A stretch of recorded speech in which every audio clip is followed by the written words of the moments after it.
সকালে ঘুমিয়ে আছে মেঘ। এমন সময় সে ঘুমের মধ্যে দেখতে পেল যে তাকে কেউ লিপকিস করতেছে। এটা দেখে মেঘও তাকে জড়িয়ে ধরে লিপকিস করতেছে আর বলতেছে, আজকে পাইছি তোমাকে, আজকে তো তোমাকে ছাড়তেছি না জান। উম্মা, উম্মা, উম্মা। এইভাবে কিছুক্ষণ যাওয়ার পর কে যেন মেঘের উপর পানি ঢেলে দিল। মেঘ ধরপড়িয়ে উঠে পড়ল বিছানা থেকে।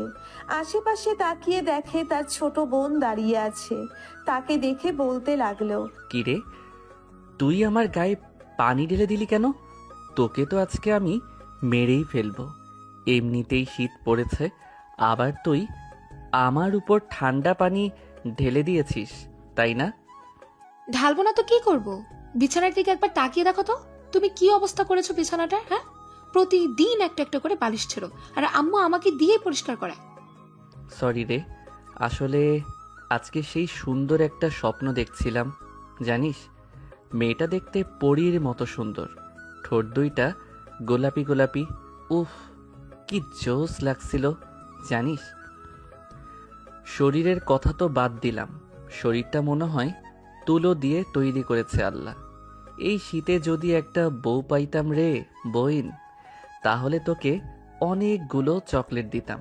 কথাটা শেষ হতে না হতেই সুফিয়া বেগম বিছানার ঝাড়ু নিয়ে এসে দিল দুইটা বাড়ি মেঘের পিঠে। মেঘ ব্যথায় কোকিয়ে উঠে বলতে লাগলো, আহ আম্মু, আমাকে মারলে কেন? আমি বুঝি ব্যথা পাই না? তরে মারবো না তো আর কারে মারবো? প্রত্যেকদিন তুই একটা না একটা জিনিস নষ্ট করিস। তোকে তো কোনো কিছুই কিনে দিব না এবার। ভেবেছিলাম বিয়ে দিয়ে দিব, কিন্তু তা আর দিব না। আম্মু, বিয়ে দিলে তোমার ছেলের কপালে বউ থাকবে কিনা সন্দেহ আছে, কারণ তোমার ছেলের স্বপ্নের মধ্যে যেই সব করেছে, যদি বউ পায় তাহলে তো গলার টিপে মেরে ফেলবে। তাড়াতাড়ি ফ্রেশ হয়ে কলেজে যা বলতাছি। আর মেঘলা নিচে, তোর বান্ধবী এসে বসে আছে। ফ্রেশ হয়ে তাড়াতাড়ি স্কুল যা, আমি ঘর গোছাচ্ছি। ঠিক আছে আম্মু, যাচ্ছি। মেঘ ফ্রেশ হয়ে কলেজের জন্য রেডি হয়ে চলে আসলো খাবার টেবিলে। মেঘ খেয়াল করে নাই যে মেঘলার বান্ধবী সোফায় বসে বসে টিভি দেখতেছে। মেঘ খাওয়া দাওয়া করে তার বাইক নিয়ে সোজা চলে গেল কলেজ মাঠে। এইদিকে মেঘলাও রেডি হয়ে খাওয়া দাওয়া করে তার বান্ধবীকে নিয়ে বেরিয়ে গেল স্কুলের উদ্দেশ্যে। কিছু দূর যাওয়ার পর মেঘলার বান্ধবী বলতে লাগলো, আচ্ছা মেঘলা, ওইটা কি তোর ভাই ছিল নাকি? আর বলিস না, প্রতিদিন একটা না একটা কিছু করবেই। আজকে কোলবালিশ ছিঁড়ে ফেলেছে। সে নাকি তার স্বপ্নে দেখেছে যে তাকে কোনো এক সুন্দরী মেয়ে এসে লিপকিস করছে। বাহ বাহ, সুন্দর স্বপ্ন তো দেখে তোর ভাই। তাকে বিয়ে করিয়ে দে। আর এক্ষুনি তো বিয়ে করিয়ে দেওয়ার সময়। আশেপাশের লোকেরা দেখিস না শীতের সময় বেশি বিয়ে করে। তাকে যদি বিয়ে দেই তাহলে মনে হয় না তার বউ এক সপ্তাহ আমাদের বাড়িতে থাকবে। আমাকে যে অত্যাচার করে, আবার তো সেটা তার বউ চুমু দিতে দিতে তাকে মেরেই ফেলবে। যাক, ভালোই হলো। আজকে মুডটা খারাপ ছিল, তোর কথা শুনে মুডটা একদম ঠিক হয়ে গেল। মেঘলা আর আফরিন চলে গেল ক্লাসে। এইদিকে মেঘ তার বন্ধুদের কাছে এসে ব্যাগটা ছুঁড়ে মারলো প্রান্তর বুকে আর বলতে লাগলো, জীবনটা মনে হয় স্বপ্ন দেখে দেখেই পার করে দিতে হবে। বিয়ের বয়স তো হয়েছে, আমার আম্মু আব্বু বিয়ে দেয় না কেন আমাকে বলতো? তোকে আবার বিয়ে দিবে তোর আম্মু আব্বু? তুই প্রতিদিন যা শোনাস আমাদের, আমার মতো মনে হয় না তুই এক সপ্তাহ ঘরে বউ রাখতে পারবি। তোর এই অত্যাচারে তোর বউ এমনিতেই পালিয়ে যাবে। আরে ইমতিয়াজ, শোন আমার কথা। বল। আগে দেখ না মেঘ কি স্বপ্ন দেখেছে, এরপর না হয় তাকে সুন্দরী মেয়ের ঠিকানা দিব। ঠিক বলেছিস ইমতিয়াজ। মেঘ, শুরু কর তোর প্রতিদিন রুটিন। তাহলে শোন কি দেখেছি আজকে। আজকে সেই সুন্দর একটা স্বপ্ন দেখেছি। জানিস, মেয়েটা দেখতে পরীর মতো সুন্দর, ঠোঁট দুইটা গোলাপি গোলাপি। উফ, কি জোস লাগছিল জানিস। কোমরটা কি বলবো, নায়িকা অপসরীর মতো সুন্দর কোমর। আর কি কি দেখেছিস বল বল, ডাব দেখিস নাই? দোষ শালা, এত দিকে খেয়াল ছিল নাকি আমার? আমি তো শুধু মেয়েটার ঠোঁটে কিস করছিলাম। যেই তার জামাটা খুলতে যাবে অমনি শেষ। বাকিটা আমি বলে দেই। তোর বোন মেঘলা এক বালতি পানি তোর উপরে ঢেলে দিয়েছে, তাই না? একদম ঠিক বলেছিস, কিন্তু আমার বোন যে আমার উপর পানি ঢাললো এটা তুই জানলি কি করে? স্বাভাবিক বিষয়। তুই যদি নিজেই খাওয়ার সময় আমাদের ফোন দিয়ে এটা বল দিস, তাহলে কি আমরা জানবো না? আমি ফোন দিয়েছিলাম নাকি তোদের? দিয়েছিলি। এখন তবে একটা সুন্দরী মেয়ের ঠিকানা দেই। আজকেই এই কলেজে ভর্তি হয়েছে। তুই যাকে নিয়ে প্রতিদিন সুন্দর স্বপ্ন দেখিস, এটাই হয়তো সেই মেয়ে। তাহলে দেরি করতেছিস, করেন এখনই দে, আমি তাড়াতাড়ি গিয়ে প্রপোজ করে আসি, পরে না হয় চুমো দিব লাইনে আসলে। ওই যে একটা মেয়ে দেখতেছিস না, একা দাঁড়িয়ে আছে বোরকা পরে, ওইটাই তো সুন্দরী পরী। তাড়াতাড়ি যা গিয়ে প্রপোজ করে দে, তা না হলে কিন্তু পরে দেখিস পাখি উড়াল দিবে। এখনই যাইতেছি, তোরা ভিডিও করে রাখ। ইমতিয়াজ তার ব্যাগ থেকে একটা ফুল বের করে দিল মেঘকে। এইদিকে মেঘ ফুলটা হাতে নিয়ে স্টাইল করে হাঁটতে হাঁটতে চলে গেল ওই মেয়েটার কাছে। আশেপাশে তাকিয়ে দেখে কেউ নেই, তাই মেঘ হাঁটু গেড়ে বসে প্রপোজ করতে লাগলো। আমি জানি না তুমি কোন রাজ্যের রাজকুমারী, আমি জানি না তোমার পরিচয়। আমি তোমাকে প্রতিদিন স্বপ্নে দেখি, তোমার ঠোঁটে কিস করি। তুমি কি হবে আমার রাজ্যের রাজকুমারী? তুমি কি হবে আমার মনের রাজকন্যা? আমি তোমাকে সুখে রাখবো। I love you. এটা বলে মেঘ চোখ খুলতেই দেখতে পেল একটা মহিলা বোরখা পরে দাঁড়িয়ে আছে এই জায়গায়। মহিলাটা মেঘের হাত থেকে ফুলটা নিয়ে বলতে লাগলো, আমি হব তোমার রাজ্যের রাজকুমারী। তুমি আমাকে ছেড়ে যেও না প্রিয়। আমি যে তোমার অপেক্ষা ছিলাম এতদিন। I love you too baby. Megh এটা দেখে তো দিল দৌড়। এক দৌড়ে চলে আসলো তার বন্ধুদের কাছে। মেঘ আসতেই সবাই হাসাহাসি করতে লাগলো। ইমন, তোর প্ল্যানটা তো সেই ছিল রে। মেঘের অবস্থা দেখার মতো হয়েছে। শালারা, তোদের তো আজকে আমি মেরেই ফেলবো। তোরা সব জেনে বুঝে আমার সাথে এমন করেছিস, তাই না রে? আরে শালা, ওইটা তো আমাদের ক্লাসের রিধির মা। আমি কি জানতাম ওইটা রিধির মা হবে? আমি তো দেখেছি রিধি দাঁড়িয়ে ছিল, সবাই কথা বলতেছে। এমন সময় মহিলাটা এসে পিছন থেকে মেঘকে জড়িয়ে ধরে বলল, আমাকে রেখে কোথায় যাচ্ছ আমার আশিক? প্লিজ প্লিজ এখানে দাঁড়াও আশিক। আমি যে তোমাকে খুব ভালোবাসি আশিক। আম্মু গো, আমি আর বিয়ের কথা বলবো না গো, আমাকে বাঁচাও তোমরা কেউ এসে। শালা, তুই এবার তোর রাজকুমারীকে নিয়ে বাসর কর গিয়ে। আন্টি, আপনি ওর সাথে যান, আপনাকে মানাইছে আমার বন্ধুর সাথে। আপনি যে এই বয়সে এত স্মার্ট ছেলের প্রপোজ পাবেন ভাবতেই পারি নাই। যা দুষ্টু ছেলে, আমাকে আন্টি ডাকছো কেন? আমাকে ভাবি ডাকবে ভাবি। চলো আমরা আশিক তোমাকে নিয়ে ঘুরে আসি সাত সমুদ্র তীরে নদী। মহিলার কথা শুনে মেঘ তো কান্না করে দেওয়ার মতো অবস্থা। কোনো রকম তার বাইকটা স্টাডি দিয়ে ওইখান থেকে কেটে পড়লো। মেঘ আর এইদিকে হাসাহাসি করতেছে সবাই। যাক, আজকে একটু বেশি মজা পেলাম। চাচি, এই ছেলেটা একটু বউ পাগল তো, তাই আর কি আপনার সাথে এমন করেছে। কিছু মনে করবেন না, আপনাকে তার মা ভেবে এটা বলেছে। ও আচ্ছা, আমি যে ভাবছিলাম আমাকে তোমার গার্লফ্রেন্ড ভেবেছে। কালকে আমার আশিক এর জন্য আবার আসবো। এই কলেজে তোমরা কেউ কিছু বলবে না বলে দিলাম। ঠিক আছে, কেউ কিছু বললো না, আপনি এখন যান। মহিলাটা চলে যেতেই সবাই ও চলে আসলো। ক্লাসে দুটো ক্লাস করে সবাই বেরিয়ে চলে আসলো মাঠে। চলুন এখন পরিচয় পর্বটা দিয়ে দেওয়া যাক। মেঘ হচ্ছে এই কলেজের টপার। সে একবার মুখে যাই বলে তাই করে দেখায়। এবার ইন্টার সেকেন্ড ইয়ারের ছাত্র সে। তার বন্ধুরাও সেম ক্লাসে পড়ে। এখন আপাতত এইটুকু থাক। এখন আপাতত এইটুকু থাক, বাকিটা আস্তে আস্তে জানতে পারবেন। ধন্যবাদ। চলেন দেখি মেঘ এখন কোথায় আছে। বাইকটা নিয়ে সোজা চলে গেল কলেজের পিছনে। 2 ঘন্টা কাটতেই আবারও চলে আসলো কলেজের ভেতরে। এসে দেখে তার বন্ধুরা গাছ তলায় বসে আছে।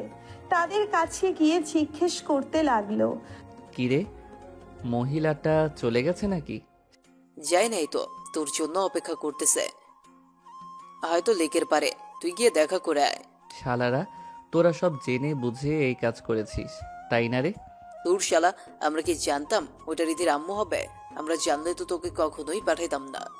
এখন এক কাজ কর, ক্লাস তো করবি না, চল কোথাও থেকে ঘুরে আসি। ঠিক আছে, চল তাহলে যাই। সবাই সবার বাইক নিয়ে চলে গেল নদীর পাড়ে। দুপুর 1টা বাজতেছে, সূর্যটাও উঠেছে। এখন সবাই নদীর পাড়ে বসে আড্ডা দিতেছে। এমন সময় ইমন বলতে লাগলো, মেঘ, সবাই কিছু কিছু করে টাকা দে, একটা বাংলা মত নিয়ে আসি। আমি এসবে নাই। আমার আব্বু একবার জানতে পারলে আমাকে মেরেই ফেলবে। বাংলা মদ না এনে তাড়াতাড়ি আমার মনের মতো একটা মেয়ে বের কর, তাহলে এই শীতে আমার বিয়েটাও খেতে পারবি। তা তো পারবো, কিন্তু তোর মনের মতো মেয়ে খুঁজে পাবো কি করে? আমাদের একবার বলতো তোর মনের মতো মেয়ে কিরকম হবে? আমার মনের মতো মেয়ে হবে চিকন, ঠোঁট দুটো গোলাপি গোলাপি, যাতে দেখলেই কামড় দিয়ে নিয়ে আসতে মন চায়। আর আমার থেকে একটু খাটো হলেই চলবে, দেখতে কিন্তু সুন্দরী হতে হবে। শালারা দেখতে তো সুন্দরী হবে, তুই যা যা বলেছিস তাদের মধ্যে ছাড়া এইসব অন্য কারো মধ্যে থাকবে না, তাই না? চল, খুব ক্ষুধা লাগছে, একটা রেস্টুরেন্ট থেকে কিছু খেয়ে আসি। চল আজকে মতিন মামার কালাভুনা দিয়ে খেয়ে আসি। শুনেছি কালাভুনাটা সেইভাবে রান্না হয়। চল। সবাই চলে গেল মতিন রহমানের দোকানে। গরুর মাংসের কালো ভুনা দিয়ে সবাই খাবার খেয়ে চলে আসলো বাড়িতে। সন্ধ্যা 7টা, সবাই বসে আছে চায়ের দোকানে। চা খাওয়া শেষ। মেঘ সবার কাছ থেকে বিদায় নিয়ে চলে আসলো বাড়িতে। রাত 9টায় খাবার টেবিলে বসে আছে মেঘ। এমন সময় তার আপু এসে টেবিলে বসতে বসতে বলতে লাগলো, কিরে মেঘ, এইসব কি শুনতেছি? তুই নাকি প্রতিদিন একটা করে বালিশ ছিঁড়ে ফেলে দিস, এটা কি সত্যি কথা নাকি? আরে না আব্বু, আমি তোমার ছেলে, আমি কি এসব করতে পারি বলো? সব মিথ্যা কথা বলতেছে আম্মু আর আপু। হয়েছে, আর কিছু বলতে হবে না। তোর স্বভাব চরিত্র আমার ভালো করেই জানা আছে। এখন যা বলি শোন, কালকে আমার অফিসে যাবি। আমি নতুন প্রজেক্টের কাজ ধরছি, ওইটাতে আমাকে হেল্প করবি। যদি ঠিক মতো করতে পারিস তাহলে তোর বিয়ে নিয়ে চিন্তা করবো আমি। ঠিক আছে আব্বু, আমি রাজি আছি। তোমার আগেই আমি অফিসে পৌঁছে যাব। মেঘ খাওয়া দাওয়া শেষ করে তাড়াতাড়ি ঘুমিয়ে গেল। এইদিকে সাইফুল চৌধুরী মেঘলাকে উদ্দেশ্য করে বলতে লাগলো, মেঘলা আফরিন তো তোর বান্ধবী তাই না? তাকে আমার বেশ পছন্দ হয়েছে। আমি তার বাবা মায়ের সাথে কথা বলতে চাই। আব্বু, আমরা তো মাত্র 10-এ পড়ি। এখনই যদি ভাইয়ার সাথে আফরিনের বিয়ে দিয়ে দাও, তাহলে আফরিনের স্বপ্নটা পূর্ণই হবে না। সে চায় একজন বিজনেস ওমেন হতে। তা হতে পারবে, সমস্যা নেই। মেঘের সাথে থেকে সবকিছু শিখে যাবে, পরে না হয় আমার কাছে থেকে টাকা নিয়ে নিজে একটা অফিস তৈরি করবে। সকালে আফরিন আসবে, তুমি কথা বলে নিও। আর ভাইয়া যা করে, আফরিন থাকবে নাকি থাকবে না তার শিওর নেই। বিয়ে দিয়ে দিলে তো সব ঠিক হয়ে যাবে। এখন তুই গিয়ে ঘুমা, আর আফরিনকে মেসেজ দিয়ে বলে দে যে সকাল 6টার দিকে আসার জন্য। বাকিটা তুই তো বুঝেই গেছিস কি করতে হবে। আব্বু, বুঝে গেছি, আর কিছু বলতে হবে না। এখন তাহলে যাই আমি। মেঘলা চলে গেল তার রুমে। বিছানায় শুয়ে শুয়ে তার বান্ধবীকে মেসেজ করতে লাগলো, বান্ধবী, তোর স্বপ্নটা হয়তো পূর্ণ হতে যাচ্ছে। তুই না আমার ভাইকে পছন্দ করিস। আব্বু বলেছে সকাল 6টায় এসে যা করার করতে। আর ভাইয়া যাতে না বুঝতে পারে এটা তুই করেছিস। একদম চিন্তা করিস না, তোর ভাইকে এমন টাইট দিব বাপের জন্মেও আর এমন করবে না। এখন ঘুমাই রে, সকালে উঠতে হবে। ফজরের সময় আমাকে ফোন দিস, উঠে নামাজ পড়বো। ঠিক আছে, এখন ঘুমা তাহলে তুই। আফরিন ঘুমিয়ে গেল।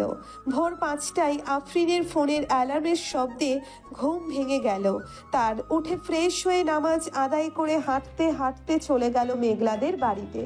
কলিং বেল দিতেই মেঘলা এসে দরজা খুলে দিল। কি রে, তাড়াতাড়ি চলে আসলি নাকি? ঘড়ির দিকে তাকিয়ে দেখ, 6:15 বাজে।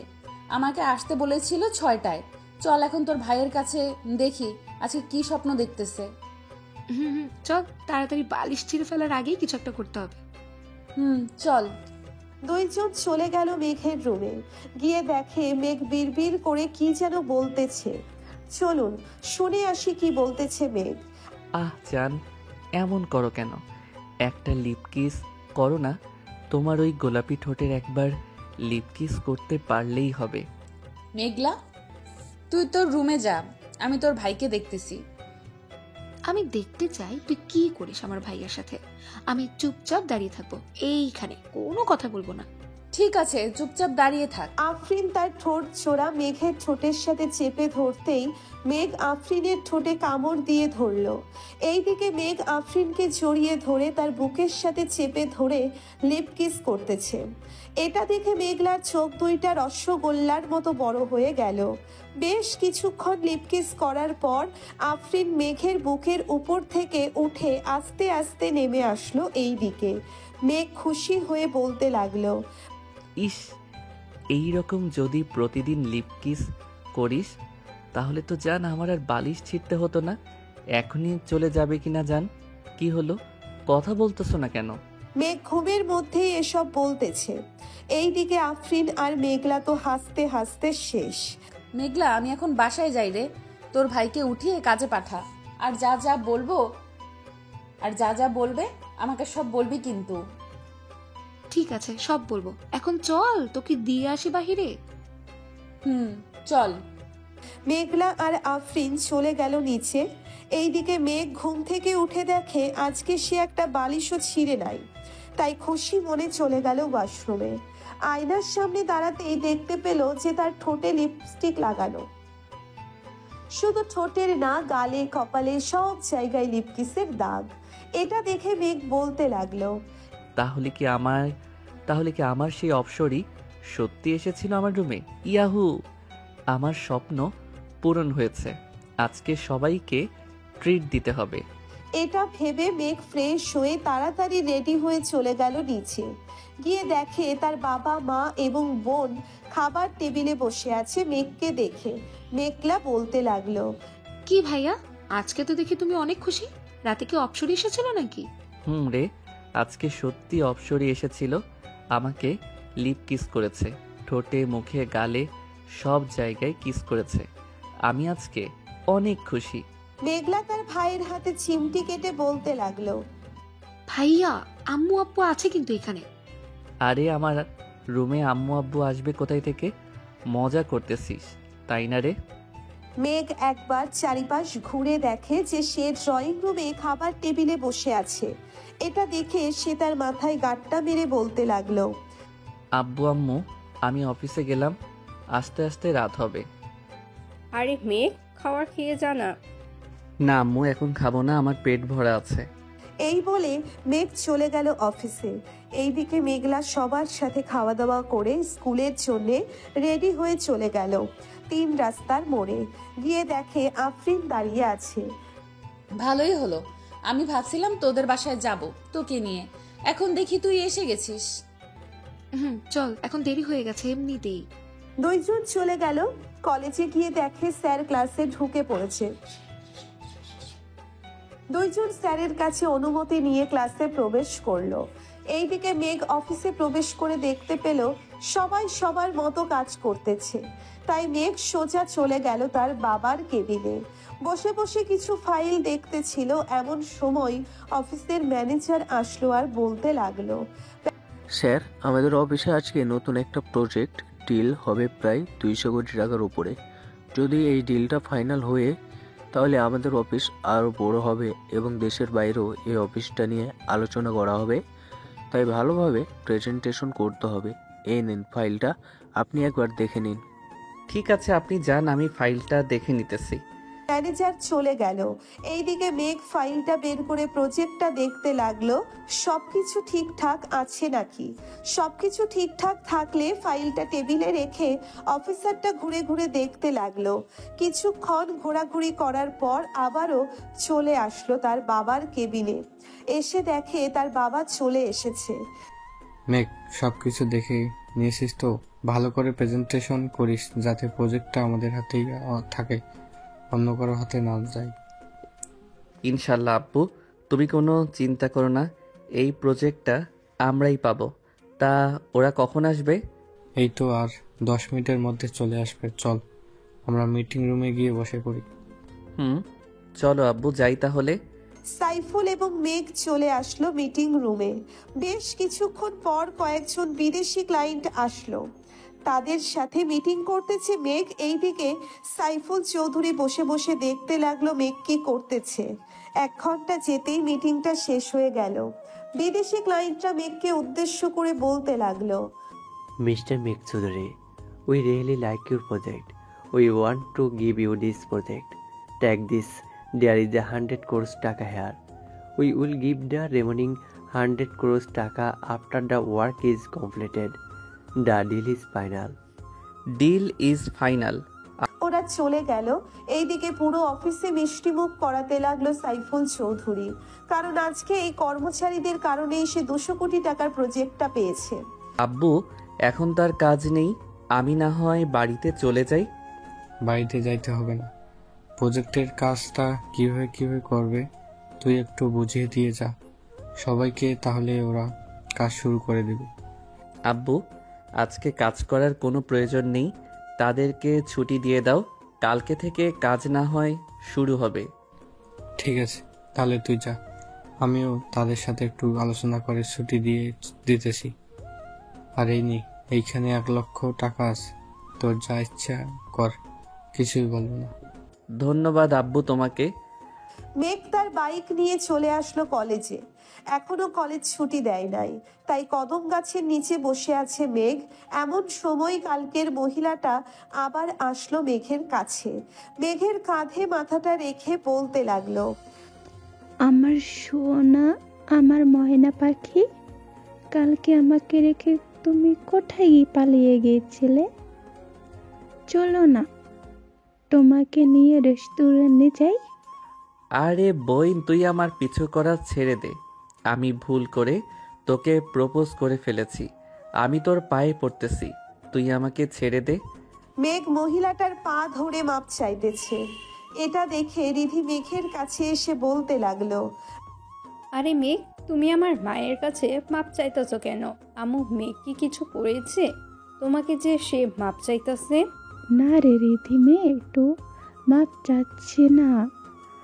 আমি আসার সময় মাঠে পড়ে গিয়েছিলাম, মেঘ আমাকে এনে এখানে বসিয়েছে আর দেখছে আমার পায়ে কিছু হয়েছে কি না। ধন্যবাদ মেঘ, আমার মাকে দেখে রাখার জন্য। আম্মু চলো বাড়িতে চলে যাই, আর হয়তো ক্লাস হবে না। তুই গাড়িটা বের কর, আমি মেঘের সাথে কথা বলে আসছি। ঠিক আছে আম্মু। রিনি চলে যেতেই মহিলাটা মেঘকে উদ্দেশ্য করে বলতে লাগলো, আমার জান পাখি, রাগ করছো? আমার ওলে রাগ করে না, ওইটা তো আমার মেয়ে। তুমি তো আমাকে ভালোবাসো, তাই না জান পাখি? তোমার মেয়েকেও একটু ভাবে ভালোবাসো। এখন যাও, আবার দেখা হবে কালকে। মহিলাটা চলে গেল। এইদিকে মেঘ রাগে সাপের মতো ফোঁসফোঁস করতেছে আর বলতেছে, শালার বন্ধু বান্ধব পাইছি, এখন তো তারাও দেখি আমাকে বাস দেয়। দিতে থাক, আমি আমার অপসরীকে পেয়ে গেছি, আজকে আমাকে কিসও করেছে, আমি এতেই খুশি। শালা, তোকে তোর অপসরি কিস করে নাই, তোকে কিস করেছে ইঁদুর। শালারা সত্যি আজকে আমার অপসরী কিস করেছে আমাকে, তা না হলে আমি কি আর এইখানে থাকি? চল, আজকে ট্রিট দিব। আজকে আমাদের বলবি না তোর অপসরি কি করেছে তোর সাথে? হুম, বলবো তো, আগে রেস্টুরেন্টে চল, এরপর না হয় আমি সব বলবো তোকে। আজকে 2টা সুখবর আছে। তাহলে তো যেতেই হয়। তবে বিল কি তুই আমাদের হাতে ধরিয়ে দিবি নাকি আবার? না, যে আজকে আব্বু আমাকে 1 লক্ষ টাকা দিয়েছে, এই দেখ, বলেছে যা ইচ্ছা তাই করার জন্য। তোকে একটা ভালো কাজ দেই, করতে পারবি তুই? ভালো কাজ আবার করতে পারবো না কেন? বল, কি করতে হবে? আমাদের এলাকায় এতিমখানা আছে, ওইখানে প্রায় সব শিশু এতিম। তুই একটা গরু কিনে আন, 60 থেকে 70 হাজার দিয়ে ভালো একটা গরু আনা যাবে। বাকি যে টাকা থাকবে ওইটা আর আমরা কিছু দিয়ে না হয় এতিম বাচ্চাদের বিরিয়ানি করে খাওয়াবো। এখন তো শীত, তাদের জন্য না হয় একটা বড় বেড বানিয়ে নিয়ে আসি, কি বলিস তোরা? তা ঠিক বলেছিস, আগে চল গরু কিনে আনি। আমরা তো সবসময় ভালো ভালো খাবার খাই, একদিন না হয় তাদেরকে খাওয়ালাম।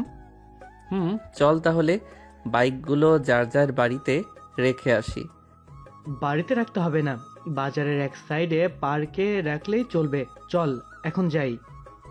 সবাই বাইক নিয়ে চলে গেল বাজারে। বড় দেখে একটা গরু কিনে নিল 90,000 টাকা দিয়ে। গরুটা হাঁটতে হাঁটতে নিয়ে চলে আসলো মেঘদের বাসায়। গরুটা হাঁটাতে হাঁটাতে নিয়ে চলে আসলো মেঘদের বাসায়। তাদের বাড়িতে গরু দেখে তার মা বলতে লাগলো, কি যে মেঘ, তুই কি এখন গরু লালন পালন করবি নাকি? না আম্মু, এটা এতিমখানার জন্য নিয়ে এসেছি। আজকে বড় একটা প্রজেক্ট পেয়েছি আব্বু, তাই আমাকে 1 লক্ষ টাকা দিয়েছিল। ওইটা দিয়েই আর কি ভাবতেছি, এতিমখানা শিশুদের বিরিয়ানি করে খাওয়াবো। ভালো করেছিস, আমি না হয় কিছু টাকা দিব নে, ওই টাকাগুলো দিয়ে না হয় বাচ্চাদের জন্য কিছু কিনে আনিস। ঠিক আছে আম্মু, আমি এখন বাজারে যাব।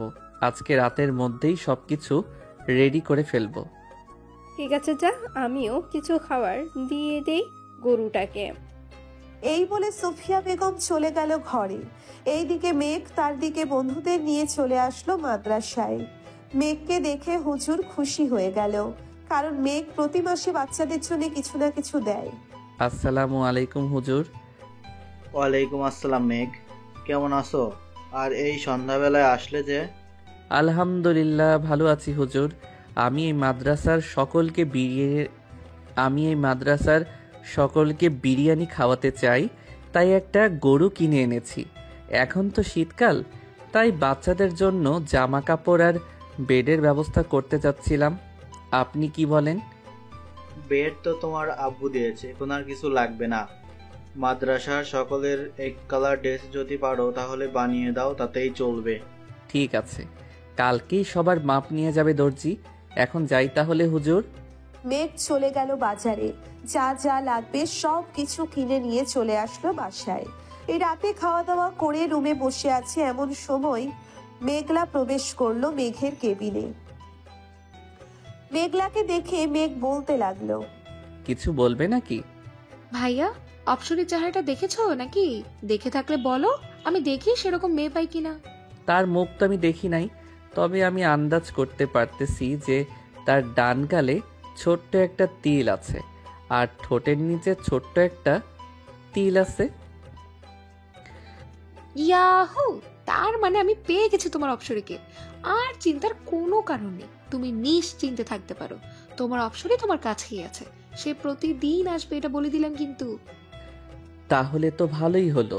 অপসরীর ঠোঁটজোড়া অনেক মিষ্টি রে, যা বলে বোঝাতে পারবো না। আচ্ছা, তো তুমি মাদ্রাসার জন্য বিরিয়ানি কবে তৈরি করবে? কালকে তো শুক্রবার, কালকেই করবে নাকি? হ্যাঁ, কালকে করব। কেন, কোনো সমস্যা নাকি? না, কোনো সমস্যা নেই। এখন আমি ঘুমোতে যাই, গরু জবাই করার সময় আমাকে ডাক দিও। মেঘলা চলে গেল তার কেবিনে, গিয়ে ঘুমিয়ে পড়লো। রাত প্রায় 3টে, এমন সময় কলিং বেল বেজে উঠলো। এত রাতে বেল বাজতে দেখে সাইফুল তার স্ত্রীকে উদ্দেশ্য করে বলতে লাগলো, কি ব্যাপার, এত রাতে কে এসেছে আমাদের বাড়িতে? আমিও তো জানি না কে এসেছে, চলো তো নিচে গিয়ে দেখি। কি ব্যাপার, তোমরা এত রাতে এখানে এসেছো যে? আঙ্কেল, মেঘ আমাদের আসতে বলেছে, তাই তো এসেছে। কিরে মেঘ, এত রাতে ওদের আসতে বললি কেন? কোন দরকার আছে নাকি? আব্বু, গরুটা এখনই জবাই করব, তাই ওদের ডেকে এনেছি। এই তোরা যা, গিয়ে ফ্রেশ হয়ে নে, আমি বাইকটা নিয়ে হুজুরকে ডেকে আনতেছি। তাদের আর যেতে হবে না, এখন আমি উঠে গেছি, আমি যাইতেছি। তুই এক কাজ কর, গরুটা যেইখানে জবাই করবি ওইখানে জায়গাটা পরিষ্কার করে নে। ঠিক আছে আব্বু। সবাই সবার কাজে লেগে পড়লো। এইদিকে মেঘলাও ঘুম থেকে উঠে গেছে। মেঘের সাথে মেঘলাও কাজ করতেছে। এটা দেখে সুফিয়া বেগম বলতে লাগলো, মেঘলা, তুই গিয়ে ঘুমা, শীত পড়েছে, অনেক বাতাস, এর জন্য থাকতে হবে না। আমার কিছুই হবে না আম্মু, তোমরা কাজ করো, আমি তোমাদের জন্য চা আর কফি বানিয়ে নিয়ে আসছি। ঠিক আছে, যা তাহলে। মেঘলা চলে গেল। এইদিকে সকাল 7টার আগেই সবাই সবার কাজ শেষ করে ফেললো। বাবুর্চিদের খবর দিতেই ওরাও চলে আসলো। বাবা, এখানে তো মনে হচ্ছে 4 মণের উপরে গোস্ত আছে। এখন পুরোটাই রান্না করব নাকি রেখে দেব কিছুটা? আপনার অনুমান করে পুরোটাই বিরিয়ানি করে ফেলেন। ঠিক আছে বাবা। 12টার মধ্যে সকল রান্না শেষ করে ফেললো। এইদিকে বাড়ির মহিলারা প্যাকেট করতেছে সকল খাবার, যাতে প্রত্যেক বাড়িতে 2-3টে করে দেওয়া যায়। নামাজ শেষ করেই সবাইকে সব দিয়ে দিল। এইদিকে মেঘ খাবার খেয়ে তার বন্ধুদের সাথে কিছুক্ষণ আড্ডা দিয়ে চলে গেল তার রুমে। বিছানায় শুয়ে পড়তেই তার ঘুম চলে আসলো। এইদিকে আফরিন বসে আছে মেঘলার রুমে। মেঘলা, আমি তোর ভাইয়ার রুমে চাইতেছি, কেউ যদি জিজ্ঞাসা করে তাহলে বলবি তোর রুমে ঘুমাচ্ছি। এখন ভাইয়ার রুমে গিয়ে কি করবি তুই? ভাইয়া তো ঘুমোচ্ছে মনে হচ্ছে। ঘুমাক, তাকে জ্বালানোর জন্যই তো যাইতেছি আমি। আফরিন চলে গেল। মেঘের রুমে গিয়ে দেখে মেঘ একটা কোলবালিশকে জড়িয়ে ধরে ঘুমাচ্ছে। এটা দেখে আফরিন আস্তে আস্তে কোলবালিশটা মেঘের কাছ থেকে নিয়ে সোফায় রেখে আফরিন শুয়ে পড়ল মেঘের সাথে। এইদিকে মেঘ সুন্দর একটা গন্ধ পেল। আফরিনের শরীর থেকে গন্ধটা তার নাকে যেতেই বলতে লাগলো, আমার অপসরি, তুমি এসেছো, আমাকে একটু জড়িয়ে ধরো অপসরি, আমি তোমার ওই ঠোঁটের মৃদু স্বাদটা নিতে চাই। আফরিন কোনো কথা না বলেই মেঘের বুকে মাথা রেখে ঘুমিয়ে গেল। দেখতে দেখতে সন্ধ্যা হয়ে আসলো। আজানের শব্দ কানে আসতেই আফরিনের ঘুম ভেঙে গেল। মেঘের বুকের উপর থেকে উঠে আস্তে আস্তে রুম থেকে বের হয়ে চলে গেল মেঘলার রুমে। গিয়ে দেখে মেঘলা নামাজে দাঁড়িয়ে গেছে। এটা দেখে আফরিনও ফ্রেশ হয়ে অজু করে মেঘলার সাথে নামাজ আদায় করে নিল। রাতে সবাই খাবার টেবিলে খাবার খাচ্ছে। এমন সময় আফরিন খাবার টেবিলে এসে বসতেই মেঘ আফরিনের দিকে তাকিয়ে বলতে লাগলো, আম্মু, এটাই তো আমার স্বপ্নের অপসরি, আমি এই মেয়েকেই বিয়ে করতে চাই। কানের নিচে মারবো 2টা। এত পিচ্ছি মেয়েকে তুই বিয়ে করলে তোকে পুলিশ ধরবে। ধরলে ধরবে, আমি আমার অপসরিকে হারাতে চাই না। আমাকে 1 মাসের মধ্যে এই মেয়ের সাথে বিয়ে দিবে, তা না হলে কিন্তু আমি এই বাড়ি ছেড়ে চলে যাব। তুই বাড়ি ছেড়ে চলে গেলে কারো কিছু যাই আসে না। এখন চুপচাপ খাওয়া দাওয়া করে ঘুমাতে যা। ঠিক আছে আব্বু, যাইতেছি। মেঘ খাওয়া দাওয়া করে চলে গেল তার রুমে।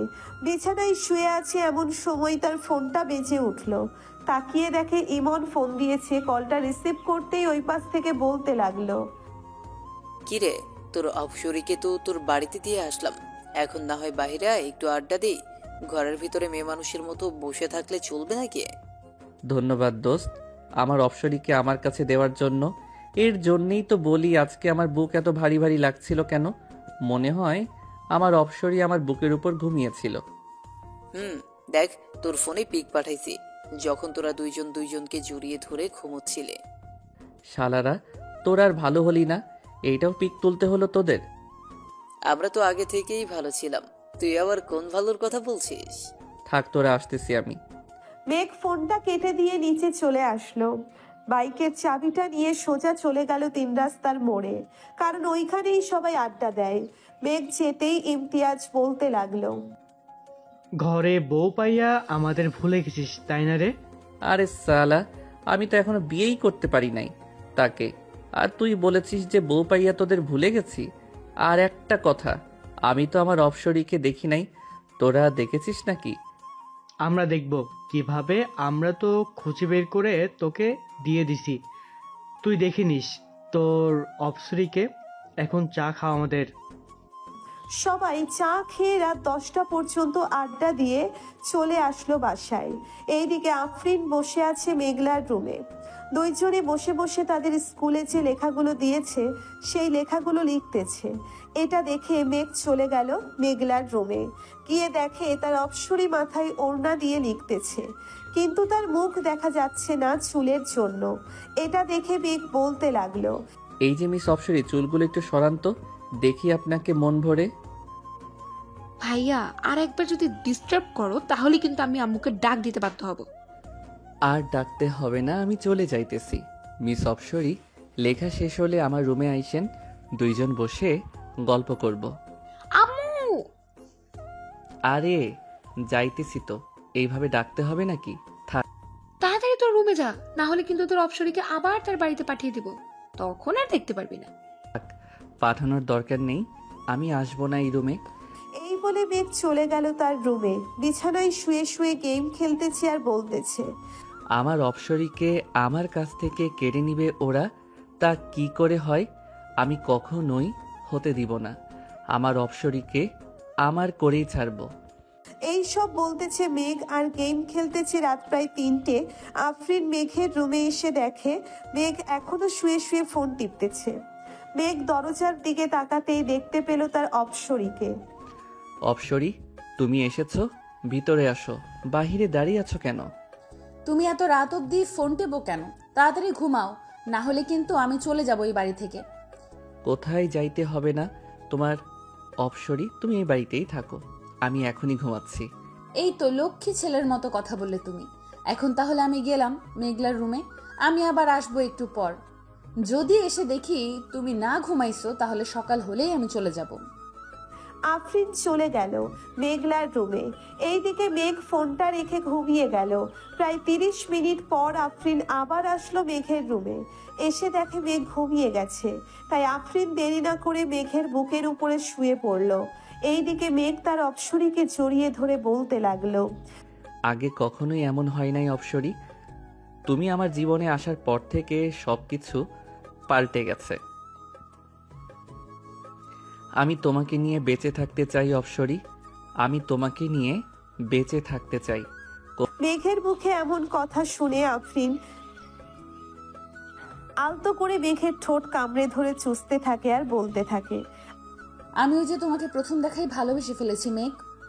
যেই দিন তোমার বুকে মাথা রেখে ঘুমিয়েছি ওই দিনের পর থেকে আমি একা ঘুমাইতে পারি না, সব সময় মন চায় তোমার বুকেই মাথা রেখে ঘুমাই।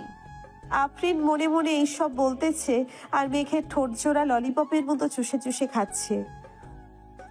বেশ কিছুক্ষণ পর মেঘ ও আফরিনের ঠোঁট জোড়া চুষে খেতে লাগলো। ফজরের আজান কানে ভেসে আসতেই আফরিন মেঘের উপর থেকে উঠে যেতে যাবে, এমন সময় মেঘ আফরিনের হাত ধরে টান দিয়ে আবার বুকের সাথে চেপে ধরলো আর বলতে লাগলো, কোথায় যাচ্ছ এখন? আর একটু শুয়ে থাকো অপসরী। আজান দিতেছে, নামাজ পড়বো, আপনিও উঠে নামাজ পড়ে আসেন। ঠিক আছে যাও, আমিও যাচ্ছি। আফরিন চলে গেল মেঘলার রুমে। গিয়ে দেখে মেঘলা উঠে পড়েছে। ভাইয়ার রুমে গিয়েছিলে নাকি? তোমার ভাইয়ের রুমে গিয়েছিলাম, চলো নামাজ পড়ে নেই দুজন। বেশি কথা না বলে দুইজন নামাজ আদায় করে নিল। সকালে মেঘ খাওয়া দাওয়া করে চলে গেল কলেজে। গিয়ে দেখে তার বন্ধুরা আগে থেকেই বসে আছে। মেঘকে দেখে ইমন বলতে লাগলো, কি রে, কি হয়েছে? তোকে আজকে এত খুশি খুশি লাগতেছে কেন? তোর অপসরী আদর করেছে নাকি? আদর মানে? অনেক আদর করেছে আমার অপসরী আজকে আমাকে। ওর ঠোঁট দুইটা এমনভাবে খাচ্ছিলাম মনে হয় কমলার চিড়ের মতো চুষে চুষে খাচ্ছিলাম। কি রে ইমতিয়াজ, তাহলে তো আমাদেরও লাইন লাগাতে হবে। আমার বন্ধু যখন এসব বলতেছে আমাদের তো লাউস লেগে গেছে। লালুস তো লাগবেই, আমার বউ হচ্ছে সবার থেকে সুন্দরী। এই তোর বউ আবার সবার থেকে সুন্দরী? ওই দেখ আসতেছে, তাড়াতাড়ি পালা গিয়ে, তা না হলে তোকে ধরে ফেলবে। মেঘ পিছনে ফিরতেই দেখতে পেল রিধির আম্মু আসতেছে, তাই মেঘ দৌড়ে চলে গেল ওয়াশরুমে। এইদিকে রিধির আম্মু সবার কাছে এসে বলতে লাগলো, কি ব্যাপার, আমার আশিককে না এইখানে দেখলাম, সে কোথায় গেছে? তাকে একটু ডাকে দাও, আমার আশিক মেঘকে নিয়ে আমি লন্ডনে যাব ঘুরতে। চাচি, লন্ডনে না গিয়ে কক্সবাজারে চলে যান, ওইখানে আপনাদের কেউ ডিস্টার্ব করবে না। তাই টু যাবা? তোমার বন্ধুকে বের করে দাও, আমার লাল মামনিকে বের করে দাও। কোথায় আমার লাল মামনি? আমার কাছে আসো। এই বলে রিধির আম্মু চলে গেল তার মেয়ের কাছে।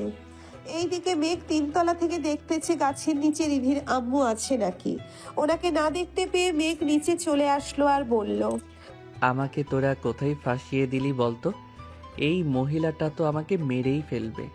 আমার অপসরি যদি জানতে পারে আমি এই মহিলাকে প্রপোজ করেছি, তাহলে তো আমার অপসরি আমার কাছ থেকে দূরে সরে যাবে। এটাই তো ভালো হবে। পরে আমি তোর অপসরীকে নিয়ে আসবো, কি বলিস তোরা? ইমনের কথা শুনে সবাই হাসতে লাগলো। বেশ কিছুক্ষণ এইভাবে হাসাহাসি করলো সবাই। এমন সময় মেঘের ফোনটা বেজে উঠলো। তাকিয়ে দেখে তাদের অফিসের ম্যানেজার ফোন দিয়েছে। মেঘ কলটা রিসিভ করতেই ওই পাশ থেকে ম্যানেজার বলতে লাগলো, স্যার, আপনার আব্বু গাড়ি অ্যাক্সিডেন্ট করেছে, আপনি তাড়াতাড়ি চলে আসেন এনকে মেডিকেল হসপিটালে। আমরা ওইখানেই স্যারকে ভর্তি করিয়েছি। ঠিক আছে, আমি এখনই আসতেছি। আর আপনি বাড়িতে জানায়েন না, কিন্তু বাড়িতে জানালে সবাই টেনশন করবে। ঠিক আছে স্যার, আমি জানাবো না। মেঘ ফোনটা কেটে দিয়ে তার সকল বন্ধুদের নিয়ে চলে আসলো। হাসপাতালে এসে দেখে ম্যানেজার অপারেশন থিয়েটারের বাহিরে দাঁড়িয়ে আছে। মেঘকে দেখে ম্যানেজার বলতে লাগলো, স্যারের মাথায় একটু আঘাত পেয়েছে, তাই হাত কিছু কাজ ঢুকে গিয়েছে, এগুলো বের করতেছে ডক্টর। এর বেশি কিছু হয় নাই তো আব্বুর? না, এর বেশি কিছু হয় নাই। পিছন থেকে একটা গাড়ি এসে স্যারের গাড়িতে মেরে দিয়ে চলে গিয়েছে। ইমন, খোঁজ লাগাতো কার গাড়ি ছিল ওইটা। পুলিশ সব কিছু দেখতেছে, কাউকে কোথাও যাইতে হবে না। ঠিক আছে। আর আব্বুর সাথে তো সব সময় আপনি থাকতেন, তাহলে আপনি যান নাই কেন আব্বুর সাথে? আমিও যাওয়ার জন্য গাড়িতে উঠছিলাম, পরে স্যার বলতেছে ভুলে ফাইলটা তার কেবিনে ফেলে এসেছে। আমি এইটা নিয়ে এসে দেখি স্যার চলে গিয়েছে। পরে ফোন দিতেই জানতে পারি যে স্যারের অ্যাক্সিডেন্ট হয়েছে। ও আচ্ছা। সবাই কথা বলতেছে এমন সময় ডাক্তার অপারেশন থিয়েটারের ভিতরে থেকে বের হয়ে বলতে লাগলো, তেমন বেশি আঘাত পায় নাই। আমরা ওনাকে ড্রেসিং করে দিয়েছি আর কিছু ওষুধ দিয়েছি, ওইগুলো খাইলেই ইনশাল্লাহ ঠিক হয়ে যাবে। আব্বুকে কি আজকেই বাড়ি নিয়ে যাইতে পারবো নাকি এইখানে রাখবেন কয়েকদিন? তেমন বেশি আঘাত পায় নাই, তাই এখানে রেখে কি করবেন? তার চেয়ে বাড়িতে নিয়ে যান, সবার সেবা যত্ন পেয়ে তাড়াতাড়ি সুস্থ হয়ে উঠবে। ঠিক আছে স্যার। ম্যানেজার আঙ্কেল, আপনি হাসপাতালের বিলটা দিয়ে অফিসে চলে যান, আর যদি কোনো কিছু দরকার হয় তাহলে আমাকে ফোন দিবেন, আমি গিয়ে সমাধান করে আসব। স্যার, আজকে একটা মিটিং ছিল, এই মিটিং তো স্যার করতে পারে নাই। আমি ওনাদেরকে জানিয়ে দিয়েছি, ওনারা বলেছে কালকে মিটিং করবে সকাল 10টায়, আপনি চলে আসেন। ঠিক আছে, এখন তাহলে আমি যাই। মেঘ তার আব্বুকে নিয়ে চলে আসলো বাড়িতে। কলিং বেল দিতেই মেঘলা এসে দরজা খুলে দিল। তার বাবার এমন অবস্থা দেখে কান্না করে দিল মেঘলা। এটা দেখে সাইফুল বলতে লাগলো, আরে মেঘলা, কান্না করছিস কেন? আমার তো কিছু হয়নি, সামান্য একটু ব্যথা পেয়েছি। তোমাকে বারণ করে সত্ত্বেও তুমি কেন অসুস্থ শরীর নিয়ে অফিসে গেছো ভাইয়া? কে বললে বুঝি ভাইয়া যাইতে পারতো না? তোমাকে বারণ করা সত্ত্বেও তুমি কেন অসুস্থ শরীর নিয়ে অফিসে গেছো ভাইয়া? কেউ বললে বুঝি ভাইয়া যেতে পারতো না? যাইতে তো পারতো, কিন্তু মিটিংটা আমার করার কথা ছিল, তাই তো তোর ভাইকে যাইতে দেয়নি। এখন তো আমি অসুস্থ, সবকিছু তোর ভাইকেই দেখতে হবে। মেঘ, আমাকে রুমে দিয়ে আয়। আব্বু চলো। মেঘ তার আব্বুকে রুমে দিয়ে আসলো। বিকাল 5টায় মেঘ চলে আসলো। অফিসে এসে দেখে সবাই এক জায়গায় দাঁড়িয়ে আছে। এটা দেখে মেঘ বলতে লাগলো, কি ব্যাপার, তোমরা এখানে দাঁড়িয়ে আছো কেন? কোনো সমস্যা হয়েছে? আমার কি? স্যার, আমাদের একজন কর্মী মারা গিয়েছে, ওনাকে আমরা বাঁচাতে পারি নাই। কিভাবে মারা গিয়েছে আর তোমরা কোথায় ছিলে সবাই? এতগুলো মানুষের মধ্যে থেকে একজন মানুষ মারা যায় কিভাবে? স্যার, আমরা আমাদের কাজ করছিলাম, পরে দেখতে পাই আব্দুল্লার শরীরে কারেন্টের শক লেগেছে। এটা দেখে আমরা সবাই তাকে ছাড়িয়ে অনেকক্ষণ মারার পর যখন ঠিক হচ্ছিল না, তখন আমরা তাকে হাসপাতালে নিয়ে যাই। ওইখানে ডাক্তার বলে যে রোগী মৃত। এখন ওনার পরিবার চলবে কি করে? আমাদের অফিসে কেন আছে? আমরা তার পরিবার চালাবো। তার বাড়িতে কে কে আছে কেউ জানলে আমাকে বলো। স্যার, ওনার বাড়িতে একটা ছেলে আছে, 18 বছরের মতো হবে। আর ওনার লাশ কি করব আমরা এখন? কিছু করতে হবে না, তার লাশ আমি নিয়ে যাব তাদের বাড়িতে। তোমরা সবাই আবার কাজ শুরু করো। আমি আব্বুর সাথে কথা বলতেছি, দেখি আব্বু কি বলে। ঠিক আছে স্যার, আপনি কথা বলেন, আমরা কাজ করি তাহলে। সবাই কাজ করতেছে। মেঘ তার বাবার সাথে কথা বলে ব্যাংক থেকে 3 লক্ষ টাকা তুলে নিয়ে চলে গেল ওই লোকটার বাড়িতে। লোকটার পুরো পরিবার কান্না করতেছে। এটা দেখে মেঘের চোখেও পানি চলে আসলো। টাকাগুলো লোকটার স্ত্রীর হাতে দিয়ে তাকে বলতে লাগলো, এইটা আমাদের অফিসের কার্ড। আপনার ছেলেকে কালকে অফিসে পাঠাবেন, ওর চাকরি হয়ে যাবে। ঠিক আছে স্যার, আর এই টাকাগুলো নিয়ে যান। আমাদের টাকা লাগবে না, আপনার বাবা আমাদেরকে অনেক কিছু দিয়েছে। এই টাকাগুলো আমার বাবাই আপনাদেরকে দিতে বলেছে, তাই তো আমি দিয়েছি। আর আপনার ছেলেকে কালকে পাঠিয়ে দিয়েন। এখন আমি যাই তাহলে। মেঘ চলে আসলো বাসায়। রাতে খাওয়া দাওয়া করে বসে আছে, এমন সময় আফরিন তার পাশে বসলো। আফরিনকে দেখে হা হয়ে গেল মেঘ। এইদিকে আফরিন মেঘের এমন হা করে তাকিয়ে থাকা দেখে বলতে লাগলো, এইভাবে যদি হা করে আমার দিকে তাকিয়ে থাকেন তাহলে তো আপনার মুখে হাতে ঢুকে যাবে। আফরিনের কথা শুনে মেঘ তার মুখটা বন্ধ করে ফেললো। সবাই বসে আছে, কথা বলতেছে। এমন সময় সাইফুল বলতে লাগলো, আফরিন, তোমাদের পরীক্ষা শেষ হবে কবে? আমাদের পরীক্ষা তো সামনের মাসে শুরু হবে, শেষ হবে এর পরের মাসে। হঠাৎ এই কথা জিজ্ঞেস করলেন যে? আমার ছেলের অবস্থা তো দিন দিন খারাপ হয়ে যাচ্ছে, তাই তোমাদের পরীক্ষার পর 2 পরিবার মিলে বিয়ে দিয়ে দেবো। ও আচ্ছা, মেঘলা চলো আমরা ঘরে যাই, আমাদের পড়া আছে। চলো।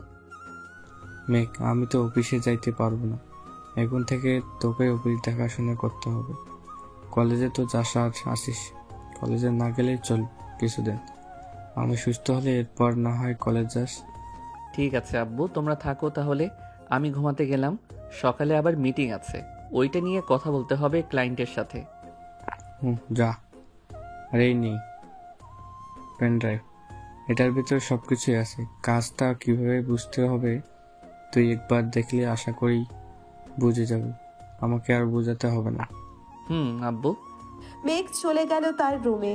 গিয়ে দেখে আফরিন বসে আছে। মেঘকে দেখে এক সাইডে গিয়ে বসে পড়লো আফরিন। মেঘ একবার আফরিনের দিকে তাকিয়ে তার ল্যাপটপটা নিয়ে বসে বসে কাজটা দেখতে লাগলো। এইদিকে আফরিন এক পলকে তাকিয়ে আছে মেঘের দিকে। এটা মেঘ খেয়াল করে, তাই আফরিনের উদ্দেশ্য করে বলতে থাকে, কিছু বলবে নাকি এইভাবে তাকিয়ে আছো যে?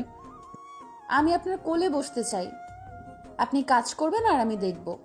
ঠিক আছে, আগে দরজাটা বন্ধ করে আসো, এরপর না হয় বইসো। আফরিন দরজাটা বন্ধ করে এসে মেঘের কোলে বসে পড়ল। এইদিকে মেঘ আফরিনকে জড়িয়ে ধরে কাজ করতেছে। এটা আর আফরিন বারবার মেঘের ঠোঁটে, গালে, কপালে কিস করতেছে। এই তোমার এই দুইটা এত ছোট কেন? ছোট থাকবে না তো বড় থাকবে নাকি? আমি নিজেই তো ছোট মানুষ, আবার আমার জিনিস বড় হবে কি করে? একবার বিয়েটা হতে দাও, দেখবে সুর করে বড় হয়ে যাবে। যা দুষ্টু কোথাকার, আমার বুঝি লজ্জা করে না এসব শুনে? ওরে আমার লজ্জাবতী রে, যখন আমি ধরবো তখন লজ্জা করবে না বুঝি? জানি না, তুমি থাকো, আমি গেলাম মেঘলার রুমে। এইখানে চুপচাপ বসে থাকো, কোনো কথা বলবে না। আচ্ছা। আফরিন আর কোনো কথা বলল না। মেঘ তার কাজ শেষ করে আফরিনকে নিয়ে শুয়ে পড়ল। আফরিনের পেটে সুরসুরি দিতেই আফরিন লাফ দিয়ে উঠে পড়ল আর বলতে লাগলো, তোমার সাথে থাকা যাবে না, তুমি অনেক দুষ্টুমি করো, আমি গেলাম। আর দুষ্টুমি করব না, এখন তো শুয়ে থাকো। আর দুষ্টুমি করবে না বলে দিলাম। মেঘ আফরিনকে জড়িয়ে ধরে ঘুমিয়ে গেল। সকাল 9টায় ঘুম ভাঙলো মেঘের। উঠে ফ্রেশ হয়ে খাওয়া দাওয়া করে যেই অফিসের দিকে রওনা দিতে যাবে, এমন সময় পেছন থেকে মেঘলা বলতে লাগলো, ভাইয়া, আমাদেরকে একটা স্কুলের সামনে নামিয়ে দিতে পারবি?